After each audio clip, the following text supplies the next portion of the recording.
Hallo oom. Ja, ek moet vir jou sê ek is nou soos in hier by jou met 'n agenda want ek weet nou eintlik klaar alles van jou af. Maar dit is nodig dat jy dit vertel. Okay, jy het regtig goed presteer. En as ek reg verstaan het jy die hele level 3 katswink geslaan. Ja, omtrent. Ja. Waar kom hierdie vaardigheid van jou vandaan? Hierdie vermoë om so uitstekend te presteer met 'n perd? Seker van my pa af, van die jager kant af dink ek. Jy dink so? Ja. Nie heeltemal seker nie, maar jy sal dit op die jagers blaam, ja. Ja. Liewe perde.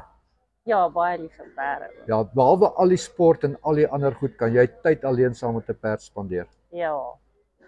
Het jy 'n spesiale perd in jou lewe? Ja, ek het nou 'n perd, Paris Rein. Ek het nou vir 'n ruk lank nie gery nie, maar ek het nou weer so 'n paar maande terug begin ry, né? Ja. So lank terug het was nie. Ruiterkuns is 'n ingebore ding.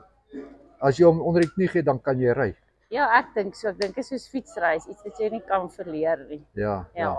En dan verhouding met jou perd, as jy nou aan 'n kompetisie deelneem soos hierdie, moet jy 'n verhouding hê met daai perd. Ja, definitief. Ek dink jy moet lief wees vir hom en jy moet hom verstaan en hy moet jou verstaan. Dit tel baie. Ja, groot storie. Wat jy het nou weer toegetree soos ek verstaan na 'n tydjie wat jy nie gery het nie. En jy het toegetree met 'n groot gedreun in prestasie. Wat is jou plan vorentoe? O, jene, om maar op te beweeg in die levels. En dit. Ja, en om meer gereeld te ry en te oefen. Ja. Oefen maar bietjie min. So ja.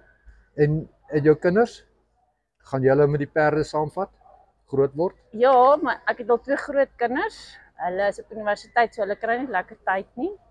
En dan hulle al 3 ry en dan het ek hierdie kleintjie, sy gaan nou ook begin ry. Sy moet nou 'n pony kry. Sy gaan nou 'n pony kry, dan gaan Ja. sy ook begin ry. Ja. Wonderlik. Nou maar baie geluk met jou prestasie. Ons is bly dat jy teruggekom het en weer deelneem en ons sien uit na Baie dankie. groot oomblikke vir jou. Dankie. Baie dankie.